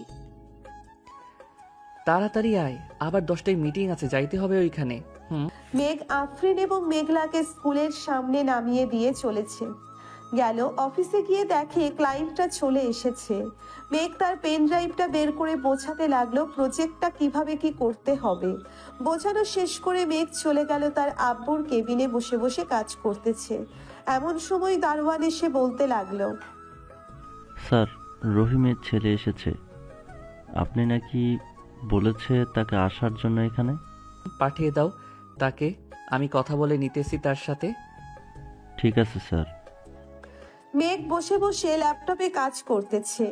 এমন সময় রহিমের ছেলে কেবিনে প্রবেশ করলো। তাকে দেখে মেঘ হাসি খুশি ভাবে বলতে লাগলো, ভিতরে আসো তামিম, এইখানে বসো। স্যার, আমাকে একটা কাজ দিবেন বলেছিলেন, তাই এসেছিলাম। আব্বু তো আর নেই, এখন তো পরিবারটা আমাকেই দেখতে হবে। তা তো দেখতেই হবে তামিম, তুমি কোনো চিন্তা করো না। যখন যা লাগবে আমাকে বা আব্বুকে বলবে, তাহলে দিয়ে দিবে আব্বু। এই অফিসটা তৈরির সময় থেকে তোমার আব্বু কাজ করে এসেছে, এখন আল্লাহ তাকে নিয়ে গেছে। দোয়া করি তাকে জান্নাতবাসী করুক, আমিন। তা তুমি এইসব কাজ পারো তো? স্যার, পারি। আব্বু আমাকে সবকিছু শিখিয়ে দিয়েছে। আগে মাঝে মধ্যে আসতাম আব্বুর খাবার নিয়ে, তখন একটু আধটু শিখেছে। তাহলে আজ থেকে তোমার আব্বু যে মেশিনগুলো চালাইতো ওইগুলো তুমি চালাবে এখন থেকে। ঠিক আছে স্যার, তাহলে আমি আজ থেকেই কাজে লেগে পড়ি। আচ্ছা যাও তাহলে, আর সাবধানে কাজ করবে কিন্তু। তুমি একা একা কিছু করতে যেও না, এইখানে অনেক লোক আছে, ওদের ডাক দিবে। ঠিক আছে স্যার। তামিম চলে গেল তার কাজে। এইদিকে মেঘ তার কাজ শেষ করে চলে আসলো। বাসায় এসে দেখে আফরিনের আম্মু আব্বু এসে বসে আছে। তাদের দেখে মেঘ সালাম দিল। আসসালামু আলাইকুম, কেমন আছেন? ওয়ালাইকুম আসসালাম, আলহামদুলিল্লাহ ভালো আছি। তুমি কেমন আছো মেঘ? আমিও আলহামদুলিল্লাহ ভালো আছি। আপনারা বসেন, আমি ফ্রেশ হয়ে আসতেছি। মেঘ চলে গেল তার রুমে। ফ্রেশ হয়ে চলে আসলো, নিচে এসে দেখে সবাই বসে আছে। মেঘও তাদের সাথে বসে পড়ল। মেঘ, আমি চাইছিলাম তোমাদের বিয়েটা দিয়ে দেওয়ার জন্য, এখন তুমি কি বলো? আঙ্কেল, আফরিনের পরীক্ষা শেষ হোক, এরপর না হয় বিয়ে করব। আর তো কয়েকটা দিন রয়েছে, আমিও না হয় অফিসের কাজটা বুঝে নেই। সাইফুল, তুই কি বলিস? আফরিন তো সারাদিন তোদের বাসায় থাকে, আশেপাশে মানুষ তো জানিস কেমন সমালোচনা করে। ঠিক আছে, তাহলে আজকে কাজে ডেকে বিয়ে পড়িয়ে দিই। আফরিন, এর পরীক্ষা শেষ হলে না হয় অনুষ্ঠান করব। এখন তুই যা বলবি আমি তাই করব। ছোট থেকে তো তুই যা বলছিস আমি তাই করছি। ঠিক আছে, তাহলে আজকে রাতেই কাজে ডেকে বিয়ে পড়ে দিই। সবাই কথা বলতেছে, এইদিকে মেঘ তাদের মাঝখান থেকে উঠে চলে আসলো ছাদে। আকাশের দিকে তাকিয়ে ভাবতে লাগলো সেই রাতগুলোর কথা। এখন তো তার অপসরই তার সাথেই থাকবে, এখন তো তার অপসরই তার সাথেই থাকবে। এই সব ভাবতেছে এমন সময় পেছন থেকে কে যেন মেঘকে জড়িয়ে ধরলো আর বলতে লাগলো, আমার অনেক দিনের ইচ্ছা আজ পূর্ণ হবে। আমি তোমাকে অনেক ভালোবাসি মেঘ। আফরিনকে পেছন থেকে টেনে এনে মেঘের সামনে দাঁড় করিয়ে বলতে লাগলো, আমিও তোমাকে ভালোবাসি, কিন্তু এখন বিয়ে করলে তোমাকে নিয়ে বাহিরে ঘুরতে গেলে তো মেয়েরা আমার দিকে তাকাবে না, তাই ভাবতেছি আরো কয়েক বছর পর বিয়ে করব। কি বললি কুত্তা? আমাকে রেখে অন্য মেয়েদের সাথে টাঙ্কি মারিস? আজকে দেখ তোর কি অবস্থা করি। শুধু রাতটা হতে দে, এখন কিছু করলাম না, সকালে তুই হাঁটতে পারবি না এমন অবস্থা করব। আমাকে ভয় দেখিয়ে কোনো লাভ নেই, আমি তোমার মতো পিচ্চি মেয়েকে ভয় পাই না। সো এখন এইখান থেকে যাও। ভয় পাস না তো ঠিক আছে, শুধু দেখ কি করি আমি তোকে রাতের বেলা। এই বলে আফরিন রাগে চলে গেল নিচে। এইদিকে মেঘ তো মহা খুশি তার অপসরীকে রাগিয়ে দিয়ে। রাতে সবাই খাওয়া দাওয়া শেষ করে বসে আছে। এমন সময় কলিং বেলের শব্দ পেল সবাই। আপনারা বসেন, আমি দেখে আসতেছি কে এসেছে। এই বলে আফরিন চলে গেল দরজা খুলতে। দরজাটা খুলতেই দেখতে পেল কাজী সাহেব দাঁড়িয়ে আছে। ওনাকে সালাম দিয়ে ভিতরে নিয়ে আসলো আফরিন। সবাই বসে আছে সোফায়। এমন সময় কাজী বলতে লাগলো, কার কার বিয়ে হবে তাদের আইডি কার্ড বা জন্ম নিবন্ধনটা নিয়ে আসেন। কাজী সাহেব, মেয়ের বয়সটা একটু কম, আপনি বিয়ে করে দিয়ে যান। যদি কোনো সমস্যা হয় আমি দেখে নেব। দেখুন, এটা তো আইনগত অপরাধ, মেয়ের বয়স 18 না হলে বিয়ে দেওয়া। আচ্ছা, আপনি আনেন, সব কিছু আমি দেখে নিচ্ছি। সবকিছু নিয়ে দিতেই কাজী সাহেব তার খাতায় যা যা লেখার দরকার তা লিখে নিল। কিছুক্ষণের মধ্যে সকল নিয়মকানুন মেনে মেঘ তার আফরিনের বিয়েটা হয়ে গেল। এইদিকে কাজী তার পাওনা টাকা নিয়ে যেতেই সাইফুল বলতে লাগলো, মেঘ, আফরিনকে নিয়ে ঘরে যা, অনেক রাত হয়েছে, আবার কালকে অফিসে যাইতে হবে। ঠিক আছে আব্বু, যাইতেছি। আফরিন আর মেঘ চলে আসলো রুমে। এইদিকে মেঘ বিছানায় বসতেই আফরিন বলতে লাগলো, দাঁড়িয়ে কথা বলতে হবে কেন? সোজা হয়ে দাঁড়াও, তোমার সাথে আমার কথা আছে। বসে কথা বলো, তাহলেই তো হয়। আমি বসে বসে কথা বলতে পারি না, দাঁড়িয়ে কথা বলো। মেঘ দাঁড়াতেই আফরিন বিছানায় ঝাড়ু দিয়ে মেঘকে পিটাতে লাগলো আর বলতে লাগলো, ঘরে এত সুন্দর একটা বউ থাকতে তুই অন্য মেয়েদের দিকে তাকাস, আজকে তোর চোখ তুলে নিব। এই বলে আফরিন মেঘকে জোরে জোরে পিটাতে লাগলো। মেঘের চিৎকার শুনে নিচ থেকে সবাই দৌড়ে চলে আসলো উপরে। মেঘের দরজার সামনে দাঁড়িয়ে মেঘলা বলতে লাগলো, কি হয়েছে ভাবি? ভাইয়া চিৎকার করছে কেন? তোমার ভাইয়ার মাথায় ভূত চাপছে, সে নাকি অন্য মেয়ের কাছে যাবে, তাই একটু নেল পলিশ লাগাচ্ছিলাম। ও আচ্ছা। আব্বু আম্মু চলো চলো নিচে যাই, ভাবি ভাইয়াকে সাইজ করুক। ভাইয়া কিছুদিন ধরে দেখছি একটা মেয়ের পেছনে ঘুরছে। তাহলে তো আমারও যাওয়া দরকার। বৌমা এমন ভাবে মারবে যাতে কালকে আর বিছনা থেকে উঠবে না পারে। যদি সকালে ডাক্তারের প্রয়োজন হয় তাহলে ডাক্তার ডেকে আনবো। ঠিক আছে আব্বু, আপনারা যান, আমি আপনার ছেলেকে এমন ভাবে সাইজ করব যাতে আর কোনোদিন কোনো মেয়ের দিকে না তাকাতে পারে। সবাই চলে গেল নিচে। এইদিকে মেঘ চিৎকার করতেছে আর বলতেছে, বউ, আমাকে মাফ করে দাও। আমি আর কখনোই কোনো মেয়ের দিকে তাকানো তো দূরের কথা, তার দিকে চাইবো না। কি বললি তুই কুত্তা? আমার দিকে চাইবি না? তাহলে তোর চোখ রেখে কি করব? তোর চোখটাই তুলে ফেলি। ও মা গো, বাঁচাও গো, ও আল্লাহ গো, আমাকে বাঁচাও এই ডাইনি মেয়ের হাত থেকে। আগে তো শান্ত শিষ্ট ছিল, এখন এটা তো একটা আস্তা ডাইনি হয়ে গেছে। ডাইনি তো আমি, এখন দেখ কি করি তোকে। কিছুক্ষণ মারার পর আফরিন ক্লান্ত হয়ে যায় আর বলতে থাকে, এখন কান ধরে উদ্বাস করবি 1000 বার, আমি সারা রাত শুয়ে শুয়ে দেখবো। ও বউ, একটু কম করা যায় না? আমি আর কখনোই এমন করব না, বললাম তো তোমাকে। ঠিক আছে, তুই যখন এটা বলতেছিস তাহলে তোর কথা মেনে নিলাম। যা, 200 বার কান ধরে উদ্বাস করবি, পরে কি করতে হবে আমি বলতেছি। এরপরেও আরো কাজ করতে হবে? জি মহারাজ, এরপরও কাজ করতে হবে। এখন তাড়াতাড়ি উঠবস করতে থাকেন তো। মেঘ উঠবোস করতে লাগলো। 200 বার কান ধরে উঠবোস করতে করতে তার হাঁটু যেন খুলে পড়ে যাবে এমন অবস্থা। কান ধরে উঠবোস করা শেষ হতেই কোনো রকম বিছানায় গিয়ে বসলো আর বলতে লাগলো, ওই অপসরি, এখন তো মাফ করো আমাকে, আমি যাই এখন ছাদে। কোথাও যাইতে হবে না, এখানে চুপচাপ বসেন, আমি নিচ থেকে আপনার জন্য খাবার নিয়ে আসতেছি। এতক্ষণ মারার পর হয়তো আপনার পেটের খাবার হজম হয়ে গেছে, আবার তো কান ধরে উদ্বস করেছেন, এতে তো আরো বেশি। এই বলে আফরিন চলে গেল। নিচে গিয়ে দেখে মেঘলা একলা একলা মুভি দেখতেছে আর চিপস খাচ্ছে। মেঘলাকে দেখে আফরিন বলতে লাগলো, কি ব্যাপার, তুমি এখনো জেগে আছো যে? ঘুমাবে না নাকি? ঘুমাবো তো, মুভিটা শেষ হলেই ঘুমোতে চলে যাব। তার আগে আমাকে একটা কথা বলো, ভাইয়ের কি অবস্থা? সকালে কি অ্যাম্বুলেন্স আনতে হবে? না না, এমনিতেই ঠিক হয়ে যাবে। এখন খাবার খাওয়াবো আর একটু পর আদর করব, তাহলেই দেখবে সকালে তোমার ভাইকে না আমাকে হসপিটালে নিতে হবে। আপনি কি কম আছেন নাকি ভাইয়ার থেকে? আপনিও দেখিয়ে দিবেন আপনার শরীরেরও পাওয়ার আছে। কিরে, তুই আমাকে আপনি করে বলতেছিস কেন? আমি না তোর বেস্ট ফ্রেন্ড, তুই করে বলবি? তুই কি আর আমার বেস্ট ফ্রেন্ড আছিস? এখন তো আমার ভাবি হয়ে গেছিস, সেই হিসেবে তুই আমার বড়, আমি তোকে আপনি করেই বলবো। দিব কানের নিচে একটা। চল খাবার গরম করে আনি, তোরও হয়তো ক্ষুধা লেগেছে। এখন তো রাত বড়, মনে হয় যেমন 2-3 দিন চলে গেছে। আমারও এমনই মনে হয়। আচ্ছা চলো খাবার গরম করে ভাইয়াকে দিয়ে আসি। দুইজন চলে গেল রান্নাঘরে। খাবার গরম করে মেঘলার জন্য কিছু রেখে বাকিটা নিয়ে চলে গেল মেঘের রুমে।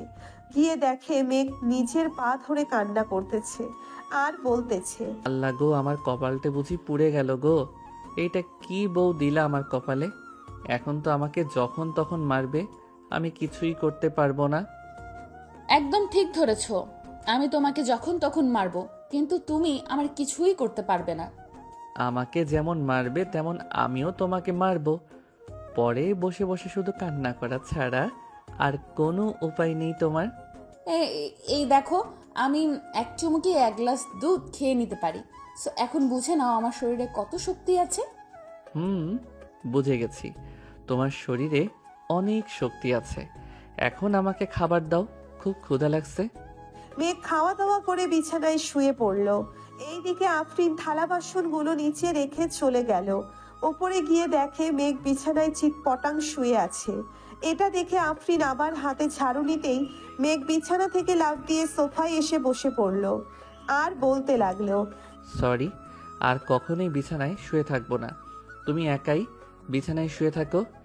আমি বিছানায় শুয়ে তো থাকবো, কিন্তু আমাকে বাবু গিফট তো করবে তুমি।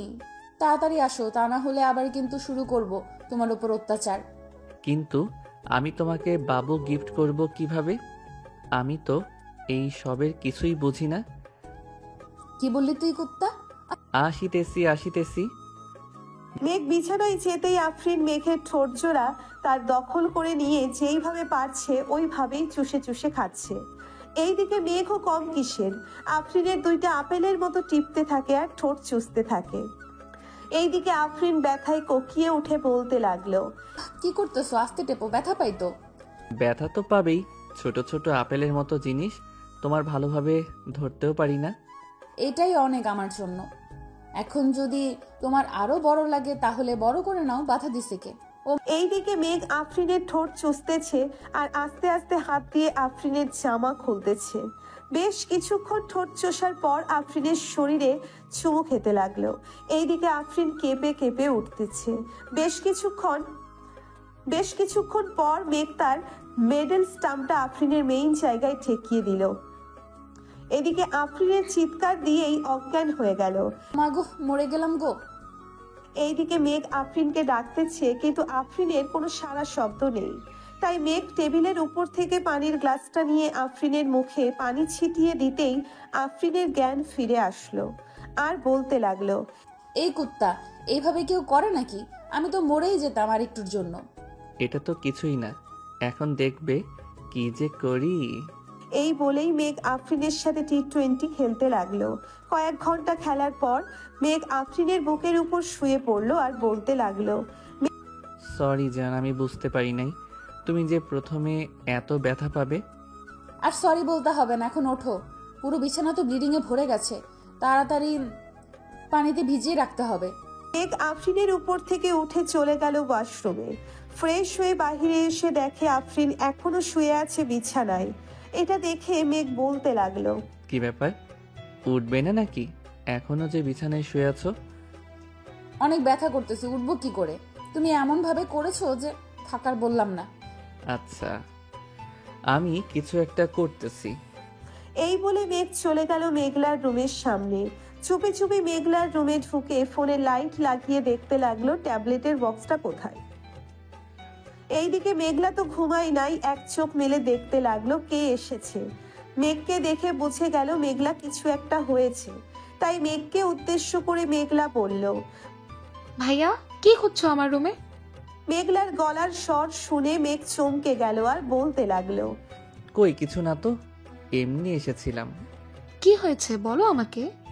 না মানে তোর বান্ধবী। হয়েছে, আর কিচ্ছু বলতে হবে না। তুমি এই রুমে ঘুমাও, আমি দেখছি। ঠিক আছে যা, আর যদি দরকার হয় ডাক দিস আমাকে। ঠিক আছে। মেঘলা গিয়ে দেখে আফরিন বিছানায় শুয়ে আছে চুপ করে। আফরিনের কাছে গিয়ে শরীরে হাত দিয়ে দেখতে লাগলো জ্বর এসেছে কিনা।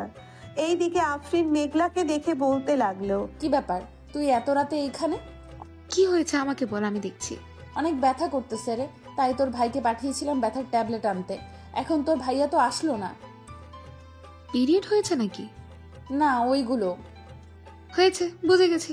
আর কিচ্ছু বলতে হবে না, একটু ওয়েট কর, আমি আনছি এক্ষুনি। মেঘলা চলে গেল তার রুমে। একটা ব্যথার ট্যাবলেট তার ভাইয়ের হাতে ধরিয়ে দিয়ে বলতে লাগলো, এই নাও, এটা ভাবিকে খাইয়ে দাও, তাহলে ব্যথা কমে যাবে। ঠিক আছে, তুই ঘুমা তাহলে। মেঘ চলে গেল তার রুমে। আফরিনকে ঔষধটা খাইয়ে দিয়ে শুয়ে পড়ল তার পাশে। সকাল 10টায় মেঘ ঘুম থেকে উঠে চলে আসলো নিচে। এসে দেখে সবাই বসে আছে আর কি নিয়ে যেন আলোচনা করতেছে। মেঘকে দেখে তার বাবা বলতে লাগলো, মেঘ, ওরা হচ্ছে আমার বিজনেস পার্টনার, বাইরের দেশ থেকে এসেছে। এখন এদের সাথে একটু মিটিং করতেছি, তুইও বসে শুন। ঠিক আছে আব্বু। মেঘও বসে শুনতে লাগলো। মিটিং শেষ হতেই সবাই চলে গেল।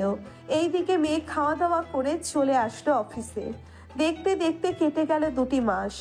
সন্ধ্যা 7টায় মেঘ অফিস থেকে বাড়ি ফিরতেই আফরিন বলতে লাগলো, মেঘ, অনেক দিন তো হলো বাইরে গিয়ে ফুচকা খাওয়া হয় না, চলো বাইরে গিয়ে ফুচকা খেয়ে আসি। আচ্ছা, তুমি আর মেঘলা রেডি হয়ে নাও, আমি এখনই আসতেছি ফ্রেশ হয়ে। ঠিক আছে। মেঘ চলে গেল ফ্রেশ হতে। ফ্রেশ হয়ে নিচে আসতেই দেখতে পেল 2 জন কালো বোরখা পরে বসে আছে সোফায়।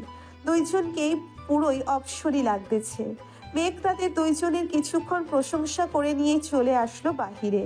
যেই গাড়িতে উঠতে যাবে এমন সময় আফরিন বলল, এখন আর গাড়ি নিতে হবে না, আজকে না হয় আমরা রিক্সা দিয়ে যাই। ঠিক আছে, চলো তাহলে। মেঘ একটা রিক্সা ডেকে 3 জন চলে আসলো আর পার্কে। এইখানে সবাই জোড়ায় জোড়ায় বসে আছে। কিছুক্ষণ ঘোরাঘুরি করে 3 জন ফুচকা খেয়ে চলে আসলো বাসায়। রাতে খাওয়া দাওয়া করতেছে এমন সময় সাইফুল বলতে লাগলো, মেঘ, সামনের শুক্রবার তোদের বিয়ে রেডি থাকিস তোরা। ঠিক আছে আব্বু, আমাদের তো শপিং করা আগেই শেষ, এখন তো আর কিছুই করতে হবে না, তাই না? এখন আর কিছুই করতে হবে না। কালকে অফিসে গিয়ে একটি ডিল ফাইনাল করে আসিস তো। কয়েক মাস আগে যে আমরা 200 কোটি টাকার ডিল ফাইনাল করেছিলাম, ওরা এসেছে। এবার আরো ভালো মানের কালেকশনগুলো দেখাবে। আব্বু, তুমি চিন্তা করো না, এখন তো অফিস আমি দেখতেছি, সবকিছু আমি করব। তুমি শুধু বলে দিবে কবে কার সাথে ডিল করতে হবে। ঠিক আছে, এখন তাহলে যা রুমে। মেঘ চলে গেল রুমে। বেশ কিছুক্ষণ পর আফরিন 2টা দুধের গ্লাস হাতে নিয়ে চলে আসলো উপরে। একটা মেঘকে দিল আর একটা নিজেই খেয়ে নিল। রাত প্রায় 12টা। 2 জন গল্প করতেছে শুয়ে শুয়ে। এমন সময় আফরিন বলতে লাগলো, আমাদের তো একবার বাসর হয়েছে, আর একবার বাসর হবে, তাই না? এইবার দেখবে তোমাকে একটা বেবি উপহার দিয়েই ছাড়বো, মনে যেন থাকে। দেখা যাবে কি করতে পারো তুমি। এখন তাহলে ঘুমাও। 2 জন ঘুমিয়ে গেল। সবাই 7টা মেঘ উঠে সকাল 7টা মেঘ উঠে ফ্রেশ হয়ে খাওয়া দাওয়া করে চলে গেল অফিসে।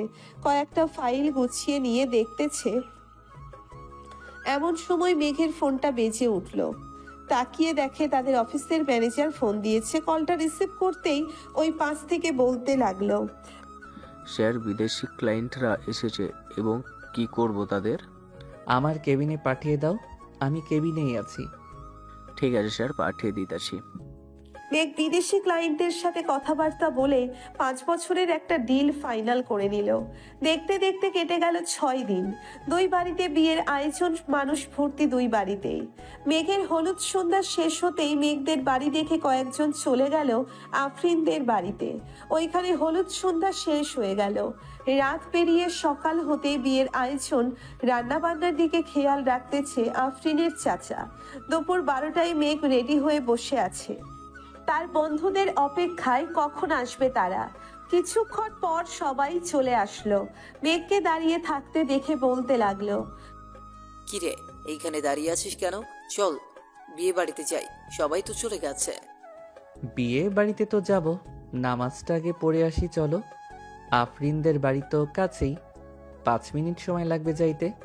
নামাজ পড়ে আইসা এরপর যাইতে পারবো। সবাই চলে গেল মসজিদে। নামাজ আদায় করে চলে আসলো বাসায়। মেঘের সকল বন্ধু বান্ধব বসে আছে গাড়িতে। মেঘ যেতেই ইমন বলতে লাগলো, সবাই শোন, এবার কিন্তু মামাকে প্রোটেকশন দেওয়া যাবে না। এটা নিয়ে মামার কিন্তু দ্বিতীয়বার বাসর হবে। এখন সবাই ঠিক করে নেই কি দেওয়া যায়। আরে এটা রাতে দেওয়া যাবে, এক্ষুনি এত তাড়াহুড়ো করছিস কেন? আগে বিয়েটা খেয়ে নেই, এরপর না হয় দেওয়া যাবে। শালা বিয়ে করে একটা। সবাই হাসাহাসি করতে করতে চলে আসলো বিয়ে বাড়িতে। গেট ধরে দাঁড়িয়ে আছে মেঘের সকল শালীরা। এইদিকে 2 তলার বারান্দায় আফরিন মেঘকে নামিয়ে গেটের সামনে আসতেই আফরিন লেজার লাইট দিয়ে বুঝিয়ে দিল যাতে কোনো মেয়েদের দিকে না তাকায়। মেঘও তাকালো না। খাওয়া দাওয়া শেষ করে আগের সকল নিয়ম মেনে আফরিনকে নিয়ে চলে আসলো বাসায়। দুজন এর আগে বিয়ে করিয়ে দিয়েছে, তাই আর কাজই ডাকে নাই। রাতে সবাই বসে আছে ছাদে। এমন সময় আফরিন আসলো আর বলতে লাগলো, তোমরা তো আমাদের গিফট দাও নাই, আমাদের গিফট দাও। ভাবি এটা কিন্তু ঠিক না, আপনি আয়েশা গিফট চাইতেছেন, আমরা কিন্তু দিব না। ঠিক আছে, তাহলে তোমাদের গিফট তোমাদের কাছে রাখো, আমার জামাইকে দিয়ে দাও। রাত তো 1টা বাজে, বাসর তো করতে হবে, তাই না? এই বলে আফরিন মেঘকে টানতে টানতে নিয়ে চলে আসলো বাসর ঘরে। দরজাটা লাগিয়ে দিয়ে দুইজন অজু করে 2 রাকাত নফল নামাজ পড়ে নিল। আফরিন নামাজ আদায় করে খাটের উপরে বসে আছে। বেশ কিছুক্ষণ পর মেঘ আফরিনের পাশে গিয়ে বসলো আর বলতে লাগলো, বউ, ও বউ, আজকে আদর করলে হয় না নাকি? আদর করবি না মানে? তোর আদর করতেই হবে। এখন শুরু করবি। রাত বাজে এখন 1:35, ভোর 4:45-এ আদর শেষ করে উঠবি। ঠিক আছে, প্রস্তুত হও তুমি। আমি কিন্তু আজকে তোমার ওই আপেলগুলোতে অনেক কামড় দিব। আমি রেডি আছি, যা ইচ্ছা করতে পারো, করো। মেঘ আফরিনের শাড়ি খুলে ফেলে দিল নিচে। ঠোঁটে কিস করতে করতে নামতে লাগলো নিচের দিকে। বুকের কাছে এসে আফরিনের আপেলগুলোতে কামড় দিতে লাগলো। এইদিকে আফরিন ব্যথায় কোকিয়ে উঠে বলল, ওই কুত্তা, কামড়ও দিবি আবার জোরে জোরে টিপতেও থাকবি, আমার বুঝি ব্যথা করে না? ব্যথা করার জন্যই তো বাসর করব আজকে। এই বলে মেঘ আফরিনের শরীরের যেখানে সেখানে কামড় দিতেছে আর চুমু দিতেছে। বেশ কিছুক্ষণ এমন করার পর মেঘ চলে গেল মেইন জায়গায়। মেঘের মেডেল স্টাম্পটা সেট করে আফরিনকে কোলে তুলে নিয়ে আদর করতে লাগলো। এইদিকে আফরিন চিৎকার করতেছে, কিন্তু মেঘের থামার কোনো নাম নেই। মেঘ তার কাজ চালিয়ে যাইতেছে।